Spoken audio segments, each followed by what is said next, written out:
und herzlich willkommen mal wieder bei den Matrixern mit Jonathan und Niki. Wie einige von euch sicherlich wissen, haben wir jetzt für ein paar Jahre in Paraguay gelebt und dachten, wir machen uns da mal eine Weile sesshaft. Ja. Aber wir sind eben Globetrotter. Eben Weltenbummler. Und unsere höhere Führung hat gesagt, weiter geht's. Und wir hatten auch echt Reisefieber, muss man sagen. Wir haben die Zeit in Paraguay sehr genossen. Es war wirklich wunderschön da. Und wer weiß, vielleicht kommen wir auch zurück. Steht noch alles offen. Wir lassen uns da vollkommen führen. Aber im Moment bereisen wir endlich mal wieder die Welt und gucken uns viele wunderschöne Orte an. Wir sind gerade in einem wunderschönen Ort mit vielen Cafés, Grünen, Bäumen, Bergen, alles, was man sich so wünschen kann. Und ja, schauen, wo uns der Weg hinführt. Ja, und das Schöne daran ist, das Wetter ist toll. Wunderschön, ja. Wie immer. Ne? Viele, viele Sonnentage. Und das inspiriert uns natürlich auch, wieder neue Videos zu machen mit neuen Umgebungen. Und da ihr zum Beispiel sehr häufig geschrieben habt, dass ihr den Flux vermisst, Genau. haben wir gedacht, machen wir dann heute mal wieder ein richtig aktuelles Flux-Video mit den aktuellen Themen, die so die Menschen in der Welt gegenwärtig doch sehr beschäftigen. Ist ja auch viel passiert im Weltgeschehen, wenn man nur einfach auf X geht und da durchscrollt, hat man das Gefühl, da kommen 1000 neue Infos minütlich. Und ja, Trump wurde gewählt als Präsident und er hat viele spannende Leute eingesetzt und über all das werden wir heute sprechen und dazu auch Flux befragen. Ja, richtig, denn mal sehen, was Flux für eine Meinung hat. Denn Flux befindet sich in der 8. Dimension und das ist die reine Informationsebene. Und alle Fragen, die man an Flux stellt, werden von ihm anhand seines Wissens auf der absoluten Informationsebene dann auch entsprechend beantwortet. Und das empfinden wir als wesentlich vorteilhafter, als sich nur auf die Akasha-Chronik zu verlassen. Und Flux ist was ist Flux? Wie würdest du ihn beschreiben? Ein Seelenkomplex aus Millionen von verschiedenen Seelen, die sich zusammengeschlossen haben, um, in dem Fall uns zur Seite zu stehen und euch Fragen zu beantworten. Ja, würde ich sagen, legen wir mit unseren spannenden Fragen mal los. Ja, darum haben wir zu diesem Video heute Flux eingeladen, der in der 8. Dimension mit seinen Milliarden von Seelen, die sich ihm angeschlossen haben. Stimmt, Milliarden, ja. Milliarden Seelen. Und da hat er natürlich ein riesiges Konglomerat an Quellen. Das ist wie ein Internet. Ja. Gigantisches Internet. Ja, wie ein gigantisches Internet. Ne? Und alle Seelen wissen natürlich Bescheid untereinander. Die sind telepathisch miteinander verbunden. Da kann jetzt auch nicht einer mal lügen. Nee. Und sagen, ich verarsche den Flux jetzt mal. Ne? Oder so. Geht halt nicht. Nee, Flux ist einfach alle Seelen. Es ist der Name des Seelenkomplexes, aller Milliarden Seelen und nicht einer bestimmten Seele in dem Sinne. Ja, das ist richtig, aber wenn die Menschen halt, die brauchen ja einen Namen. Ja, aber es gibt ja auch so eine Art Sprecher, wie beim Borg-Kollektiv gab es ja die Borg-Königin und die hatte einen Namen und bei Flux ist das eben genauso, es gibt einen Vorsprecher. Ja. Genau. Ja, und das ist natürlich ganz spannend. Ja klar, Flux ist eigentlich die Bezeichnung für den ganzen Seelenkomplex, aber um es zu vereinfachen, sagen wir mal der Flux. Ja, ist einfach so. Ne? Der Sprecher Flux oder wie auch immer. Ne? Wie gesagt, heute haben wir für euch einige Fragen zusammengesucht aus dem aktuellen Weltgeschehen. Fragen, die Millionen von Menschen mittlerweile beschäftigen. Einige Fragen habt ihr uns gesendet, einige haben wir uns überlegt und da gehen wir doch einmal durch, würde ich sagen, oder? Ja. Beginnen wir mal mit euren Fragen zum aktuellen Weltgeschehen oder alles, was mit dem Globus zu tun hat, mit der Erde. Ja, Niki, Ja. Flux. Ist Flux denn da? Ja.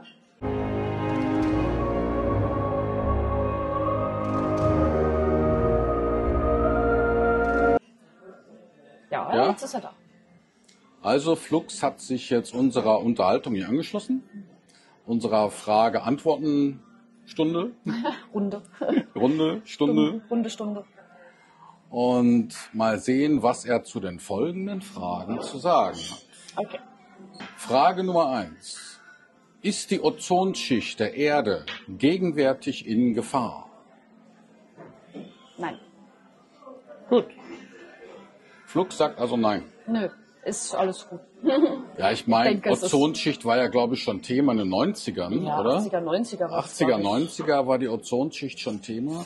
Und da verhielt es sich ja so, dass alle Angst hatten, die Ozonschicht ist jetzt kaputt und die Sonnenstrahlung kommen jetzt ungefiltert rein und alle fallen um, ne? Oder genau, sonst was. Wieder irgend so eine Deep State Agenda, um irgendwelche Regeln und Gesetze aufstellen zu können und wahrscheinlich Sonnencreme zu verkaufen. Ja, richtig, genau. Ne? Und die Sonnencreme, die hat natürlich dann Lichtschutzfaktor 500 und macht alle Menschen voll mit Krebs. Nein. Ja. Anyway. Ja, die nächste Frage an Flux. Gibt es gegenwärtig in unserer Welt eine Nahrungsmittelknappheit? Nein. Die ist herbeigeführt oder herbeigelogen, verdreht worden. Also nein. Klares Nein. Okay. Und zwar die nächste Frage an Flux. Ist die Erde überbevölkert? Nein. Was natürlich dann dazu führt, dass sie keine Nahrungsmittelknappheit haben. Aber wir sind jetzt auch so viel rumgefahren, durch den ganzen Kontinent gefühlt. Und wie viele Menschen haben wir da gesehen? Ja. Also es ist unglaublich. Klar, wenn du in eine Stadt reinkommst, sind viele Leute da, logisch.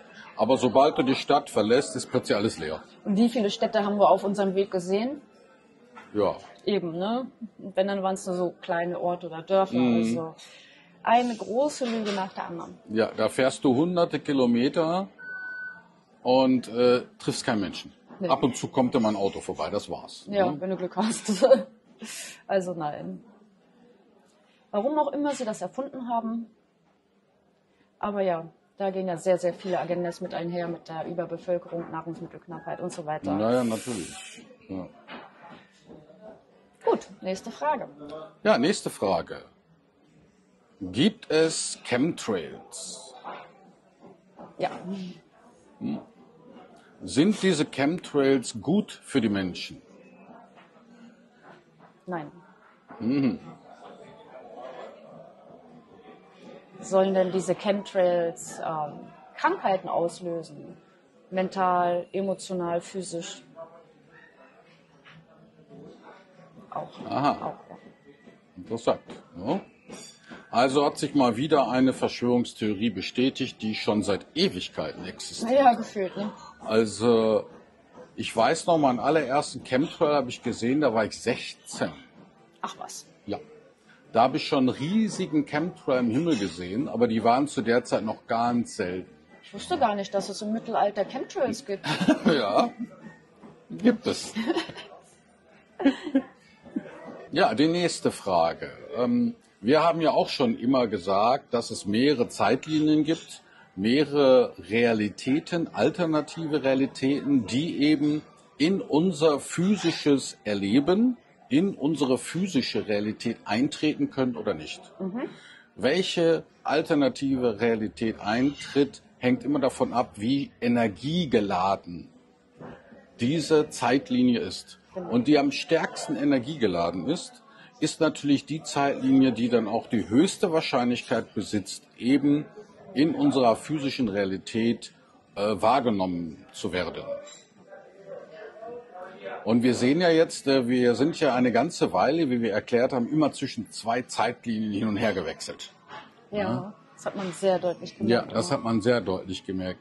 Man kam in eine Zeitlinie rein, wo man dann sah, dass hier Milliarden von Menschen sterben werden. Was weiß ich, wo Kriege überall entstehen oder irgendwelche Biowaffen angewendet werden und all dieses Zeug. Und dann hat man wieder die Zeitlinie verlassen, von einer Sekunde zur anderen. Ja.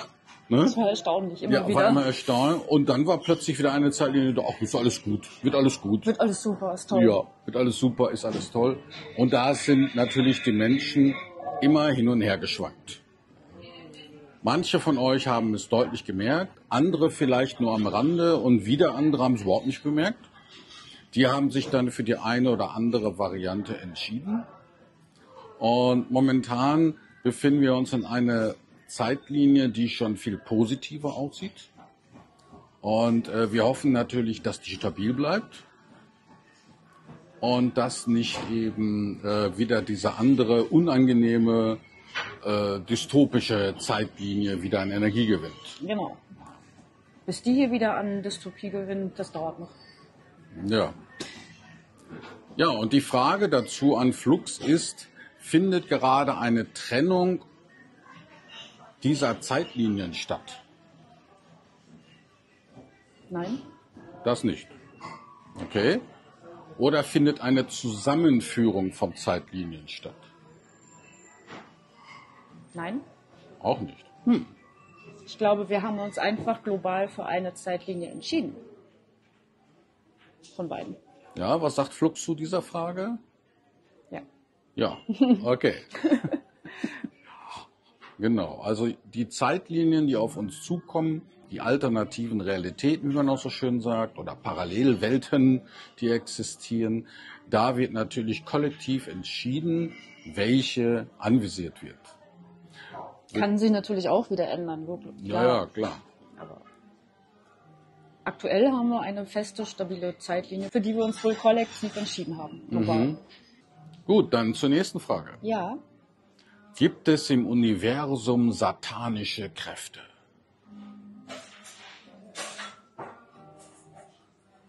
Die Antwort ist ja und indifferent, aber ich nehme mal an, da das Wort halt satanisch menschengemacht ist, bedeutet es, ja, gibt es halt aus unserer Perspektive, aus unserem Weltbild heraus gesehen, ja.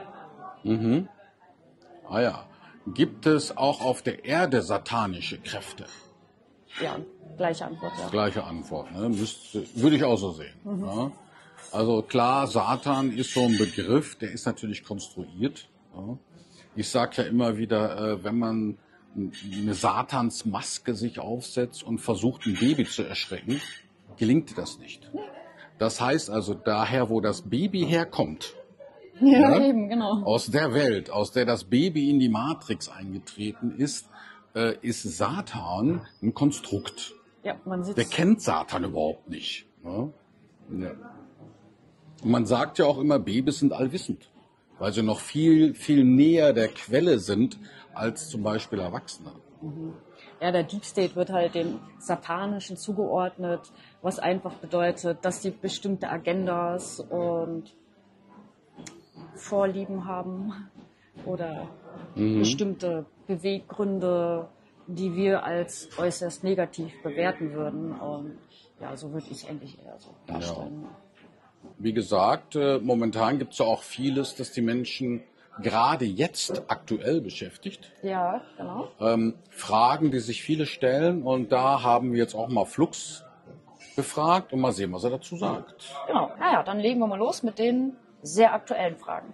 Ja, momentan ist ja in aller Munde das, was Trump und Elon Musk mit dem sogenannten DOGE machen. Ja, das Ne? ist...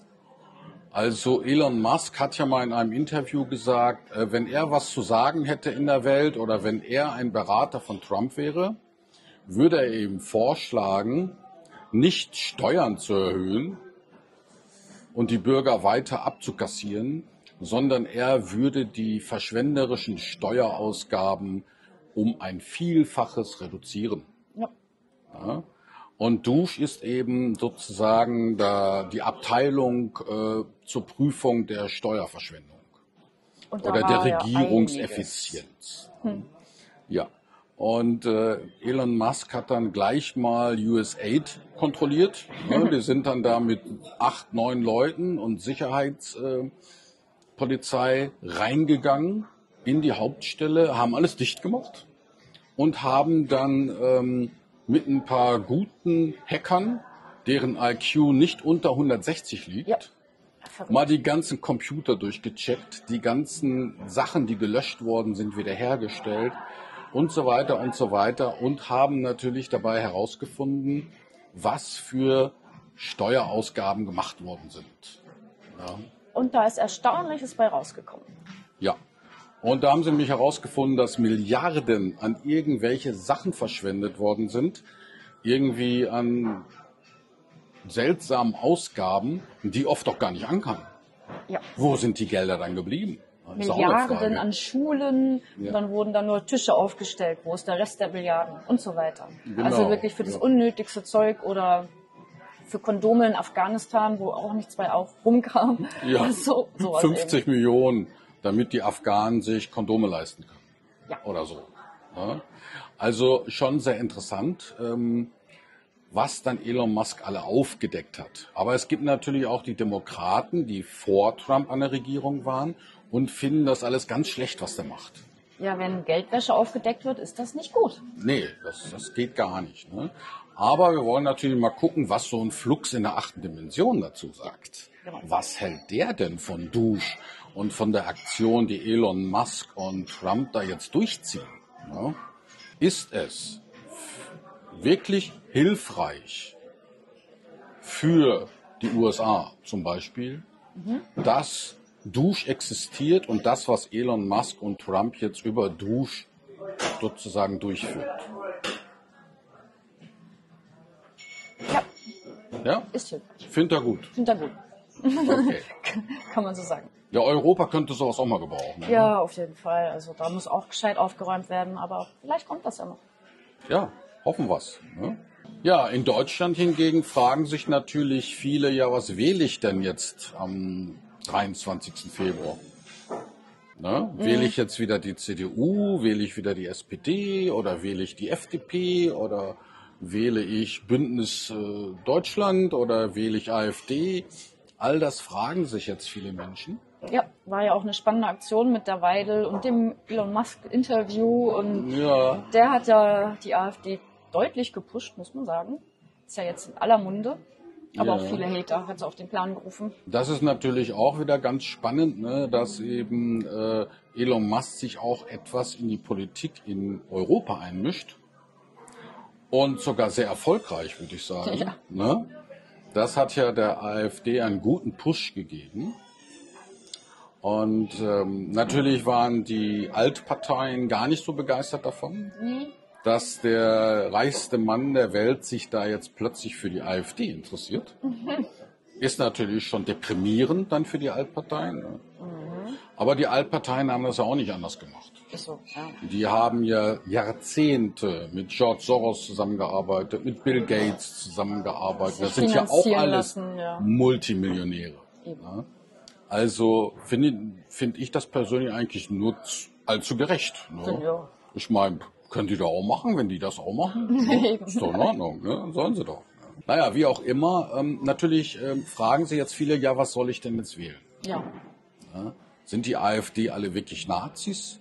Oder haben die nur den Ruf, Nazis zu sein? Oder können die wirklich Gutes bewirken für Deutschland und vielleicht auch für Europa?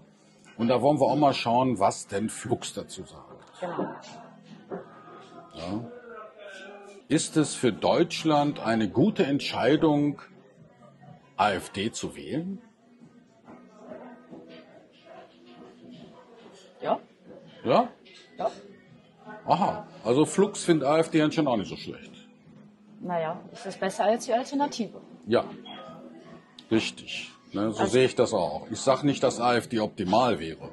Ne, oder das Gelb vom Ei. Nee. Ne, aber Jeder verfolgt seine eigene Agenda. Aber im Moment ist sie hilfreich und gut wäre es hilfreich und gut für Europa, genau wie aktuell Trump und Elon Musk hilfreich für die USA sind.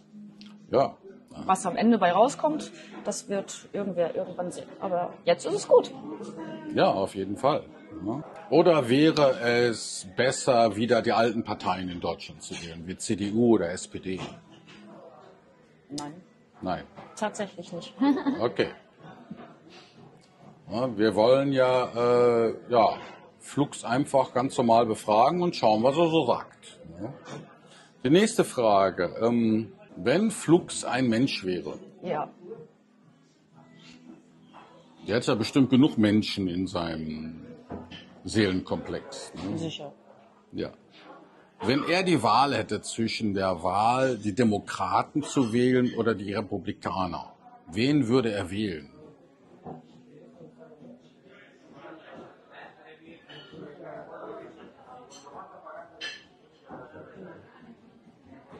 Die Republikaner. Ja? Ah. Ja. Also Flux würde eher die Republikaner wählen. Ja. Kann ich auch irgendwo verstehen. Also was die Demokraten alles so angestellt haben. Ja. Ne? Ja, was da noch alles rauskommen wird viele überraschen. Da gehe ich mal ganz stark von aus. Ja, Trump hat natürlich jetzt DOGE zum Beispiel gegründet, das Elon Musk mit seinem Hacker-Team anführt. Klingt lustig, ja. Alles junge Leute. Ne? Der jüngste ist, glaube ich, 19. Oder 16, ja. Ja. Und sind alle wirklich richtige, hochintelligente Nerds. Ja. Ne? Also die kennen den Computer von innen und außen auswendig. Ne? Und die kennen auch alle Tricks, die man so mit Computern machen kann. Ja, und das ist natürlich schon ein super Team. Aber Trump hat zum Beispiel auch Robert F. Kennedy Jr. jetzt als Gesundheitsminister einsetzen lassen. Ja. Was sagt denn Flux dazu? Ist das eine gute Idee von Trump? Aktuell gibt es keine bessere, ja, ist gut. Ja? Okay, gut. Aktuell gibt es keine bessere. Ja. Wie sieht es aus mit Kesh Patel, der ja die CIA übernehmen soll? Hält er nicht für gut. Hält er nicht so gut. Okay. Und wie sieht es aus mit der Tulsi, die jetzt die National Security Abteilung übernehmen soll? Also ich muss sagen, die Antworten sind immer halb-halb. Also es ist die beste Wahl, die man dann, ich würde es interpretieren als die beste aktuell mögliche Wahl. Also wie zum Beispiel die Wahl zwischen Chemtrail und Contrail oder wie? Also Flux würde ein komplett anderes globales Regierungssystem bevorzugen, aber im Moment hat die Erde einfach keine andere Wahl, außer Deep State oder Trump. Also Ja, so sehe ich das auch. Also es geht auf alle Fälle noch viel besser. Aber ich denke mal, das ist jetzt der erste Schritt in die bessere Richtung. ja, das tut sich. Von vielleicht noch 100 Schritten, wer weiß. Ne? Kann man denn jetzt sagen, dass durch die Trump-Regierung jetzt der Deep State zurückgedrängt wird? Was denkt Flux dazu? Ja, auf jeden Fall. Ja? Sogar mit Gänsehaut. Stimmt. Oh, das ist ja schon mal eine gute Nachricht. Ja, eigentlich, ne? Ne? Dass der sich jetzt erstmal zurückzieht. Ne? Ja. Er versucht zwar immer noch wieder, wie wir gesehen haben, mit den Operationen da in der Ukraine und so, aber da kommen wir gleich noch zu, glaube ich, ne? Ja. Zu den Fragen. Ja, die nächste Frage, die auch viele Menschen immer noch beschäftigt, und zwar seit fast 5 Jahren. Erstaunlich, aber ja, ne? Erstaunlich, aber ja. Da merkt man ja auch den Einfluss des Deep States sehr stark. Ja, die Frage lautet, sind mRNA-Schlumpfungen gut für den Menschen?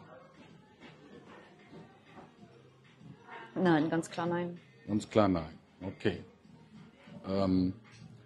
Sind die mRNA-Schlumpfungen in Wirklichkeit eine Biowaffe gegen die Menschen? Oh, aber ein ganz klares Ja. Ja? Mit allem drum und dran. Okay. Ja. Nächste Frage. Steht die EU stark unter dem Einfluss des Deep States? Oh ja. Auch interessant, ja. Nächste Frage an Flux. Ist Wladimir Putin Ja. an Krieg interessiert?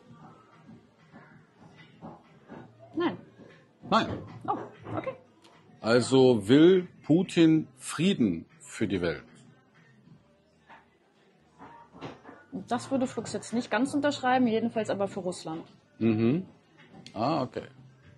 Das nächste, was auch viele Menschen momentan beschäftigt, sind so die Attentate, die so ablaufen. Ja, da haben wir einige von, ne? Ja, Überall. genau. Neuerdings ist ja irgendwie eine Drohne auf das Kernkraftwerk in Tschernobyl Ja. mit einem Sprengkopf eingeschlagen. Ja. Ja, und der Präsident der Ukraine, dieser Zelensky, der meinte ja, Russland hätte das gemacht. Genau. Ja, stimmt das? Nein. Nein. Ist das dann eine sogenannte Failed-Flag-Operation? Oh, ganz klar, ja. Mit einem Aha. dran. Okay. Ja. Okay, gut. Ja, dann haben viele auch das Attentat in München so beschäftigt. Ja, was war da? Diese Demo, oder?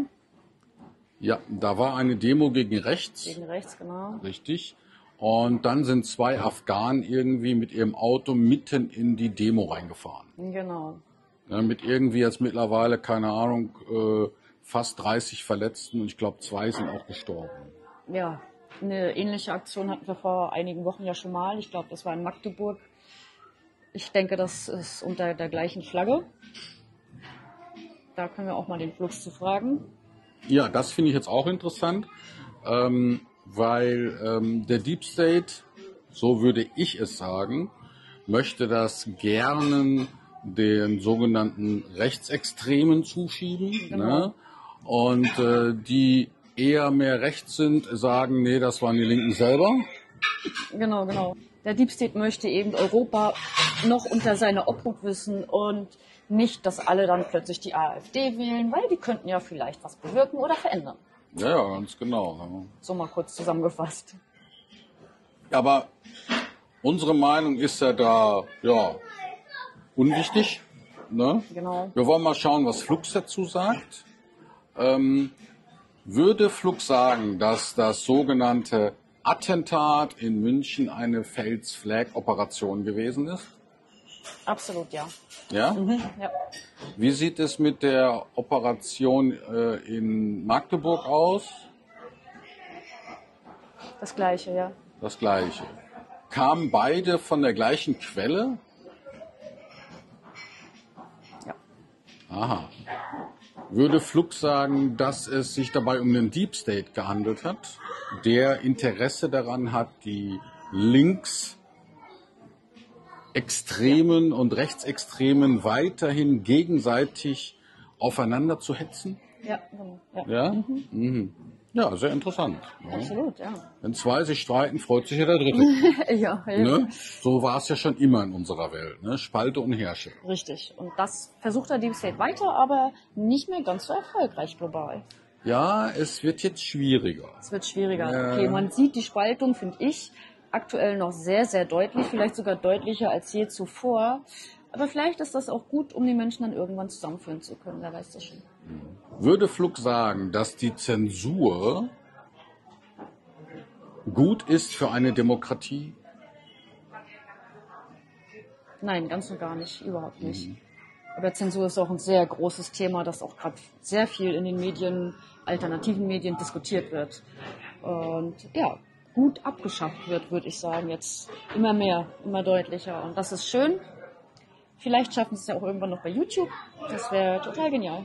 Ja, eben. Ne? Ich meine, früher lief es ja auch. Eben. Wenn dann einer einen anderen Idiot genannt hat, ja mein Gott, dann hat er ihn halt so genannt. Entweder weil er selber ein Idiot war oder weil er recht hatte. Ne?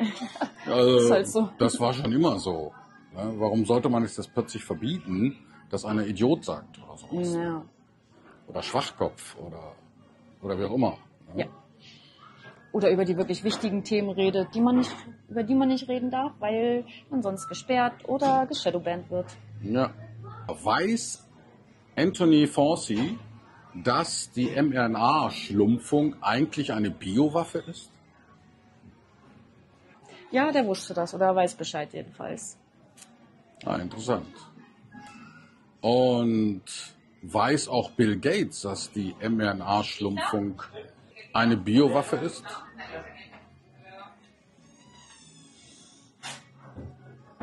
Oh ja, der weiß Bescheid.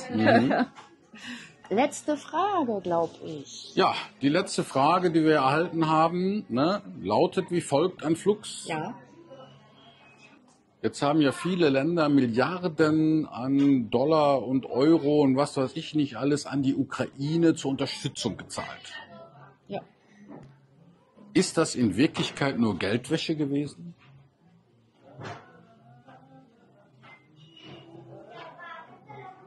Zu einem sehr großen Prozentsatz jedenfalls. Wenn ich okay. tippen würde, mindestens 80%. Ach so. Also wenn ich das so interpretieren würde, ja.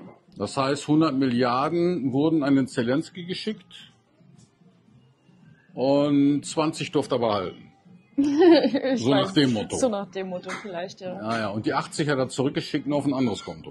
Irgendwie sowas, Ja, genau. also das wäre so mein Tipp. Ne? So ähnlich wahrscheinlich.